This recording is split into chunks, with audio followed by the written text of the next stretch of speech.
அண்ணாமலை முத்து மீனாவுக்கு வீடு கட்டி கொடுக்கணும்னு முடிவு பண்றாங்க. சரின்ட்டு அது விஷயமா பேங்க்ல போய் பேச போறாங்க. "சார் நாங்க வீடு பத்திரத்த அடமானம் வச்சு கொஞ்சம் பணம் வாங்கியிருக்கோம்.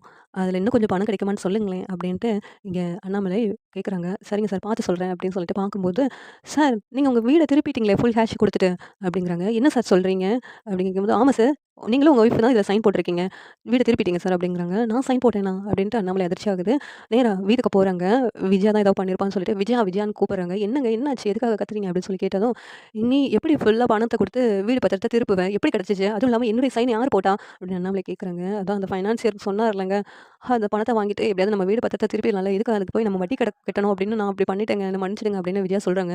உடனேவும் மனோஜ் தான் சைன் போட்டதுன்னு சொன்னதும், என் சைன போடுற அளவுக்கு நீ பெரிய ஆள் ஆயிட்டியாடா?" அப்படின்னு சொல்லிட்டு இங்க மனோஜ அண்ணாமலை போட்டு அடிக்கிறாங்க. சரி அந்த வீடு பத்திரத்த எங்க? அப்படின்னு சொல்லி கேட்கும்போது, இப்போ மனோஜ் வேற ரூ. 7,00,000 கடன் வாங்கியிருந்தாலங்க. அந்த டீலருக்கு குடுத்த காசெல்லாம் திருப்பி அந்த ரோஹிணி மூஞ்சிலே தூக்கி எறியலாம்னு சொல்லிட்டு, அந்த ரூ. 7,00,000 பணம் அந்த ஃபைனான்ஸர்ல வீட்டு பத்திரத்த குடுத்து தான் வாங்குனேங்க அப்படின்னு விஜயா சொல்றாங்க. "உனக்கு அறிவே இல்லையா? என்ன காரியம் பண்ணி வச்சிருக்க? மறுபடியும் அந்த ஃபினான்சியர்ட்ட போயிட்டு பத்திரத்த குடுத்துருக்க." அப்படின்னு சொல்லிட்டு அண்ணாமலைக்கு அதிர்ச்சியா இருக்கு. இந்த இடத்துல முத்துவும், மீனாவும் வராங்க.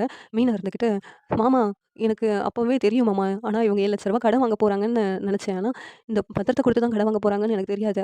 அந்த ஃபைனான்சியர் வீட்டுக்கு முன்னாடி நான் பார்த்தேன். அந்த சிந்தாமணி ஏதோ பிளான் பண்ணி தான் இப்படி பண்றா போலருக்கு." அப்படின்னு மீனா சொல்லிக்கிட்டு இருக்காங்க. அந்த நேரத்துல சிந்தாமணியும் வந்துட்டு, "இங்க பாருங்க, இந்த விஜயா இருக்காங்கல்ல மாஸ்டர், அவங்க இந்த வீட்ட என் பேருக்கு எழுதி குடுத்துட்டாங்க. இந்த வீடு எனக்கு சொந்தமானது. எல்லாரும் வெளியில போங்கன்னு சொல்றாங்க."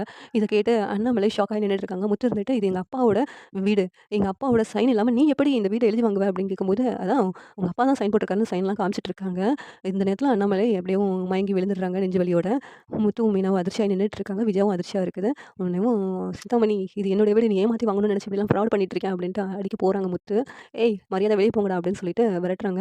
இந்த சீரியல் எப்படி இருந்தா நல்லாருக்கும்னு நீங்க நினைக்கிறீங்கன்னு கமெண்ட் பண்ணுங்க. இந்த வீடியோ பிடிச்சிருந்தா லைக் பண்ணுங்க, ஷேர் பண்ணுங்க, சப்ஸ்கிரைப் பண்ணுங்க. தேங்க்